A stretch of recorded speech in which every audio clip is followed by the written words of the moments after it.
अध्याय 49 स्वार्थी धृतराष्ट्र. पूर्ण पुरुषोत्तम भगवान श्रीकृष्णांच्या आज्ञेवरून अक्रूराने हस्तिनापुराला भेट दिली. आजची नवी दिल्ली हे नगर याच स्थानावर असल्याचे म्हटले जाते. नव्या दिल्लीच्या इंद्रप्रस्थ म्हणून समजल्या जाणाऱ्या भागाला लोक आजही पांडवांची प्राचीन राजधानी असल्याचे समजतात. हस्तिनापूर नावावरून असे समजते की तेथे अनेक हत्ती होते. पांडव आपल्या राजधानीत अनेक हत्ती बाळगीत, म्हणून त्यांच्या राजधानीला हस्तिनापूर असे म्हणत. हत्तींना बाळगणे अतिशय महागडे असते, म्हणून हत्ती ठेवायचे म्हणजे राज्य फारच साधन असावे. अक्रूर जेव्हा हस्तिनापुरात गेला तेव्हा ते हत्ती, घोडे, रथ आणि इत्यादी ऐश्वर्याने समृद्ध असल्याचे त्याने पाहिले. हस्तिनापुराचे राजा अखिल जगाचे सम्राट मानले जात असत. त्यांची कीर्ती संपूर्ण राज्यात सर्वत्र पसरली होती. त्यांच्या राज्याचा कारभार विद्वान ब्राह्मणांच्या निर्दोष परामर्शाने चालत होता. वैभवशाली हस्तिनापूर नगर पाहत अक्रूर धृतराष्ट्राच्या भेटीला गेला. तेव्हा तेथे धृतराष्ट्रासमवेत भीष्म पितामह देखील आसनस्थ झालेले होते. त्यांची भेट घेतल्यानंतर अक्रूर विदुरांना आपल्या चुलत बहिणींना कुंतीला भेटण्यासाठी गेला. तदनंतर त्याने एका पाठोपाठ बाहिक व त्याचा पुत्र सोमदत्त, द्रोणाचार्य, कृपाचार्य, कर्ण तसेच सुयोधन, दुर्योधनाचे आणखी एक नाव त्याच्या भेटी घेतल्या. नंतर त्याने द्रोणाचार्याचे पुत्र अश्वत्थाम्याचे तसेच 5 पांडव बंधूंची भेट घेतली आणि हस्तिनापुरातील मित्रांची इतर नातेवाईक मंडळींची भेट घेतली. गांधींनी पुत्र अक्रूराच्या भेटीने त्या सर्वांना अतिशय आनंद झाला. सर्वांनी मोठ्या आनंदाने अक्रूराला आपापल्या नातेवाईकांचे क्षेमकुशल विचारले. प्रत्येक ठिकाणी अक्रूराच्या आसनादी अर्पण करून स्वागत करण्यात आले आणि अक्रूरानेही आपल्या नातेवाईकांचे क्षेमकल्याण व त्याच्या कार्याविषयी विचारून घेतले. श्रीकृष्णांनी अक्रूरावर हस्तिनापुराला भेट देण्याचे कार्य सोपवले होते. त्यावरून तो राजनैतिक स्थितीचा अभ्यास करण्यात फारच चाणाक्ष होता असे समजते. पांडूच्या मृत्यूनंतर त्याने 5 मृत्यू असतानाही धृतराष्ट्र अन्यायानेच राजगादी भूषवित होता. अक्रूराला चांगले कळून आले की धृतराष्ट्राच्या मनात स्वार्थी हेतू होता आणि त्याचा कल आपल्या पुत्रांना स्वार्थाकडेच अत्याधिक होता. वस्तुस्थिती अशी होती की धृतराष्ट्राने अगोदरच राज्य बळकाविले होते आणि आता तो पांडव बंधूंना राजसिंहासनापासून वंचित ठेवण्याची कारस्थाने करू लागला होता. अक्रूराला समजले की धृतराष्ट्राचे दुर्योधन करून सर्वच पुत्र कुटील राजकारणी होते. धृतराष्ट्र हा भीष्म पितामहांनी व विदुरांनी दिलेल्या चांगल्या परामर्शाप्रमाणे वागत नव्हता. तो कर्ण आणि शकुनी यासारख्या कारस्थानी व्यक्तीच्या आदेशावरून वागत होता. हस्तिनापुरातील अशा सर्व राजकीय परिस्थितीचा आढावा घेण्यासाठी अक्रूराने काही महिने तेथेच राहण्याचे ठरविले. अक्रूराला हळूहळू कुंतीदेवी आणि विदुर यांच्याकडून समजले की पांडव बंधूंच्या सैनिकी विद्येतील असामान्य ज्ञानामुळे आणि त्यांच्या शारीरिक बळाच्या अतिशय वृद्धीमुळे धृतराष्ट्राचे पुत्र त्यांचा द्वेष करत होते. त्यांना पांडवाचे सामर्थ्य वाढत चाललेले सहन होत नव्हते. पांडव खऱ्या वीर पुरुषाला साजेशी वागत होते. त्यांचे चांगले क्षत्रियोचित गुण प्रकट होत होते.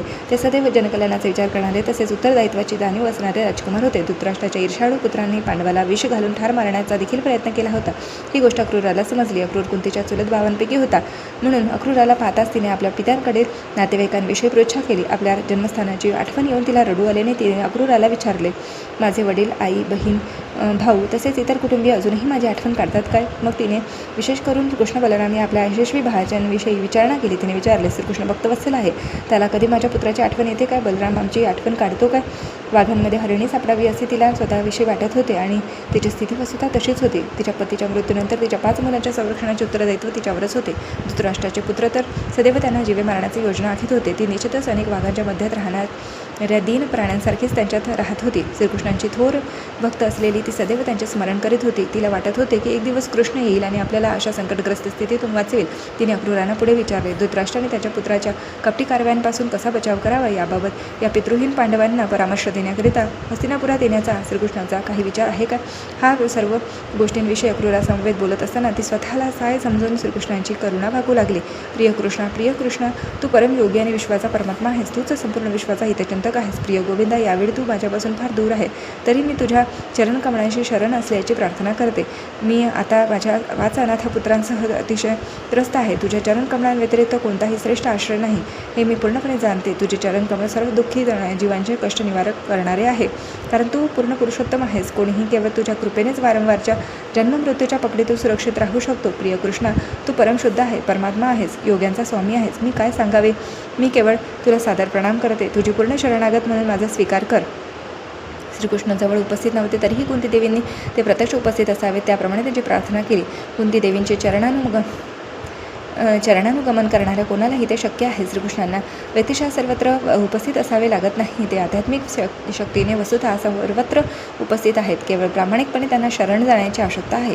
कुंती देवी अशा रीतीने अतिशय व्याकुळ भावनेने श्रीकृष्णांची प्रार्थना करीत असताना स्वतःला सावरू शकली नाही आणि अक्रूरासमोर मोठ्याने रडू लागली. तेथे विदुरही होते. त्यांना तिच्याविषयी अतिशय सहानुभूती वाटत होती. ते तिच्या 5 पुत्रांच्या गुणांची थोरवी सांगत तिचे सांत्वन करू लागले.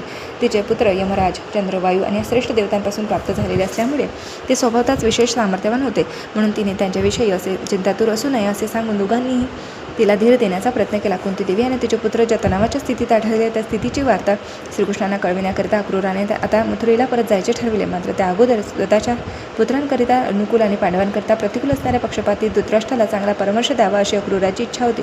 धृतराष्ट्र राजा आपल्या मित्रबांधवांमध्ये बसलेला असताना अक्रूराने त्याला वैचित्रवीर्य असे संबोधून बोलायला प्रारंभ केला, कारण तो विचित्रवीर्याचा पुत्र होता.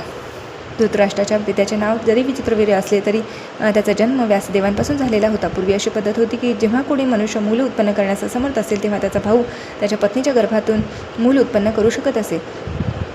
ही पद्धत कलियुगात निषिद्ध मानलेली आहे. अक्रूराने धृतराष्ट्राला उपरोधानेच विचित्रवीर्य म्हणून संबोधले गेले होते, कारण तो पित्यांपासून उत्पन्न झालेला नव्हता. अशा मुलाचा जन्म जरी स्त्रीच्या दिरापासून झालेला असला तरी त्या स्त्रीचा पतीच त्या मुलावर पितृत्वाचा अधिकार सांगत असे, परंतु अर्थातच ते मूल त्या स्त्रीला पतीपासून झालेले नसे. अक्रूराने दिलेला टोमणा असे दर्शवतो की धृतराष्ट्र खोटेपणानेच अनुवांशिकतेने राजसिंहासनावर अधिकार दाखवित होता. वस्तुतः पांडू हाच न्यायी राजा होता आणि धृतराष्ट्राने पांडूची मुले असताना राजसिंहासनावर अधिकार दाखवणे योग्य नव्हते. अक्रूर म्हणाला, हे विचित्रवीर्या, तू अनधिकृतपणे पांडवाचे राजसिंहासन बळकावले आहेस. आता तू राजसिंहासनावर आहेस. माझी तुला अशी विनंती आहे की तू नीतितत्वांना अनुसरून राज्य करावेस. असे वागून जर तू प्रजेला संतुष्ट ठेवण्याचा प्रयत्न करशील तर तुझा नावलौकिक कीर्ती अक्षय होईल. अक्रूराने धृतराष्ट्राला अप्रत्यक्षपणे सुचवले की त्याचे पुतणे पांडव हे त्याचे प्रजन असून देखील तो त्यांना वाईट वागणूक देत होता. जरी तू त्यांच्या राजसिंहासनाचे अधिकारी मानण्याऐवजी प्रजाजन मानित असशील तरी त्यांच्याशी कोणताही पक्षपात न करता ती आपलीच मुले आहेत असे समजून तुला त्यांच्या कल्याणाचा विचार केला पाहिजे. तू जर या तत्वाचे पालन केले नाही तर उलट वागलास तर तुझ्याच प्रजेत अपकीर्ती होईल आणि भाविक जन्मात तुला नरकीय स्थिती पडावे लागेल. मला आशा आहे की तू आता तुझ्या आणि पांडवांच्या पुत्रांना समानतेने वागवशील. अक्रूराने अप्रत्यक्षपणे सूचना दिली होती की जर धृतराष्ट्राने स्वतःच्या आणि पांडूच्या पुत्रांना समानतेने वागविले नाही तर या चुलत भावांच्या 2 तटात युद्ध जुंपेल. पांडवांची बाजू सत्य असल्याने त्यांना विजय होईल आणि धृतराष्ट्राचे पुत्र मारले जातील. अक्रूराने धृतराष्ट्राला सांगितलेली भविष्यवाणीच होती. अक्रूर धृतराष्ट्राला परामर्श देत पुढे म्हणाला, या भौतिक जगात कोणीही कोणाचा शाश्वतपणे सांगती राहत नाही. केवळ योगायोगानेच आपण समाजात, कुटुंबात, राज्यात एकत्र असतो, परंतु अंती सर्वांनाच शरीर सोडावे लागत असल्यामुळे आपल्यात एकमेकांपासून दूर व्हावेच लागते. म्हणून मनुष्याने आपल्या कुटुंबीय मंडळींच्या अनावश्यक स्नेहात पडू नये. धृतराष्ट्राने आपल्या कुटुंबावरील आसक्ती देखील गैरवाजवी स्वरूपाची अशा निर्बुद्धपणाचीच होती. स्पष्ट शब्दात अक्रूराने धृतराष्ट्राला सुचवले, त्याच्या कौटुंबिक अत्याशक्तीला त्याचे वस्तुस्थितीविषयीच्या आणि नीतितत्वाविषयीचे अज्ञान हेच कारण होते. कारण जरी एका विशिष्ट कुटुंबात, समाजात, देशात एकत्रितपणे आलो असलो तरी आपल्यापैकी प्रत्येकाचे दैव वेगवेगळे असते. प्रत्येकजण आपापल्या गतकर्मानुसार जन्म प्राप्त करतो. म्हणून प्रत्येकाला स्वतंत्रपणे आपल्या कर्माचे परिणाम म्हणून सुख आणि दुःख भोगावे लागते. सहकाराने एकत्र राहून कोणाच्या दैवात सुधारणा घडवून आणण्याची आवश्यकता नाही. कधीकधी असे घडते की कोणाचा पिता अवैध मार्गाने धन जमवितो आणि त्याचा पुत्र ते उडवितो. जरी पित्याने ते धन अतिशय श्रमाने कमविलेले असले तरी समुद्रात जसा एक लहान मासा मोठ्या माशाचे मृत शरीर खाऊन फस्त करतो तसा पुत्र त्या धनाचे अपहरण करतो. अंततः कोणीही आपले कुटुंब, समाज आणि राष्ट्र यांच्या संतुष्टीकरिता अवैध मार्गाने धनाचा संचय करू शकत नाही. या तथ्याचे उदाहरण म्हणजे गतकाळातील विकास पावलेली मोठमोठी साम्राज्य आज अस्तित्वात नाही, कारण त्यांनी मिळवलेले धन त्यांच्या पुढील वंशजांनी उधळून लावले. ज्याला अशा सूक्ष्म कर्मनियमांचे अज्ञान आहे आणि जो नीतितत्वांची पायमल्ली करतो ते केवळ आपल्यासोबत पापकृत्यांच्या परिणामांचेच वहन करीत असतो. त्यांनी कुमार्गाने मिळवलेले धन संपत्ती दुसराच कोणीतरी काढून घेतो आणि नारकीय जीवनाच्या अंधकारमय भागात प्रवेश करतो. म्हणूनच कोणीही नियतीने वाटून दिलेल्या भागावरून अधिक संपत्ती एकत्र करण्याचा प्रयत्न करू नये, अन्यथा तो स्वार्थांध होईल.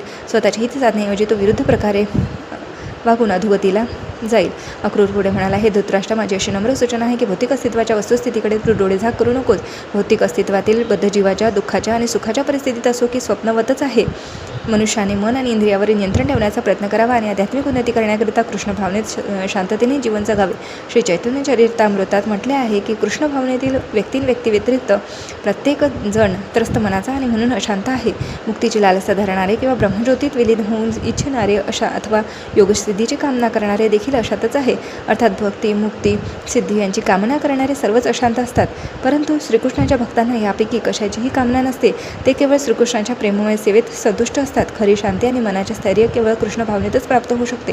धृतराष्ट्राने अक्रूराचा नैतिक उपदेश ऐकला आणि त्याला म्हणाला, अक्रूरा, मला असा नैतिक उपदेश करण्यात तू फारच उदार आहेस, परंतु दुर्दैवाने मी त्याचा स्वीकार करू शकत नाही. दैवानुसार ज्याचा मृत्यू समीप आला आहे त्याला अमृत उपलब्ध करून दिले तरी तो त्याचा लाभ घेऊ शकत नाही. तुझा उपदेश मौल्यवान आहे हे मी जाणतो, तथापि आकाशातील वीज चमकणारी वीज ज्याप्रमाणे मेघांमध्ये स्थिर राहू शकत नाही, त्याप्रमाणे दुर्दैवाने तुझा उपदेश माझ्या अस्थिर मनात राहत नाही. मी केवळ हेच समजू शकतो की परमेश्वराच्या सर्वश्रेष्ठ इच्छेचा मार्ग कोणी अडवू शकत नाही. पूर्ण पुरुषोत्तम श्रीकृष्ण हा पृथ्वीवर झालेला भार उतरवण्याची इच्छेने यदुकुळात प्रकट झाला आहे हे मी जाणून आहे. धृतराष्ट्राने अक्रूराला सुचविले की त्याचा पूर्ण पुरुषोत्तम श्रीकृष्णावर विश्वास होता, परंतु तो त्याच वेळी आपल्या कुटुंबियांविषयी फारच पक्षपाती होता आणि जवळच्या भविष्यात श्रीकृष्ण त्यांच्या सर्व कुटुंबियांचा विनाश करतील अशा असहाय्य स्थितीत श्रीकृष्णाच्या चरणकमळांचा आश्रय घेईल. भक्तांवर विशेष कृपा दाखविण्याकरिता श्रीकृष्ण बहुधा त्यांच्या सांसारिक आसक्तीच्या सर्व वस्तू काढून घेतात आणि त्याला भौतिकदृष्ट्या असहाय्य बनवितात. त्यावेळी त्याला श्रीकृष्णांच्या चरणकमळाचा स्वीकार करण्याव्यतिरिक्त कोणताही मार्ग उरलेला नसतो. कुरुक्षेत्रावरील युद्धाची समाप्ती झाल्यानंतर धृतराष्ट्राच्या बाबतीत हीच गोष्ट प्रत्यक्ष घडून आली. धृतराष्ट्राला आपल्या दृष्टीसमोर दोन विरुद्ध लक्षणांच्या गोष्टी घडत असल्याची जाणीव होत होती. श्रीकृष्ण जगाचा अनावश्यक भार कमी करण्याकरिताच आले होते. त्याला समजू शकत होते त्याच्या पुत्राचा धरतीचा अनावश्यक भार झाला होता आणि म्हणून त्यांचा विनाश होईल असे त्याला वाटत होते. असे असूनही तो पुत्रांवरील अंधस्नेहातून दूर होऊ शकत नव्हता. अशा दोन परस्पर गोष्टींना समजून त्याने भगवंतांना सादर प्रणाम केला. भौतिक अस्तित्वाचे परस्पर विरोधी मार्ग समजणे अतिशय कठीण आहे. जे भगवंत आपल्या अचिंत्य शक्तीने ते भौतिक जग उत्पन्न करतात आणि त्यात प्रवेश करतात, त्या भगवंताच्या अगणित योजनांना कोणीही समजू शकत नाही.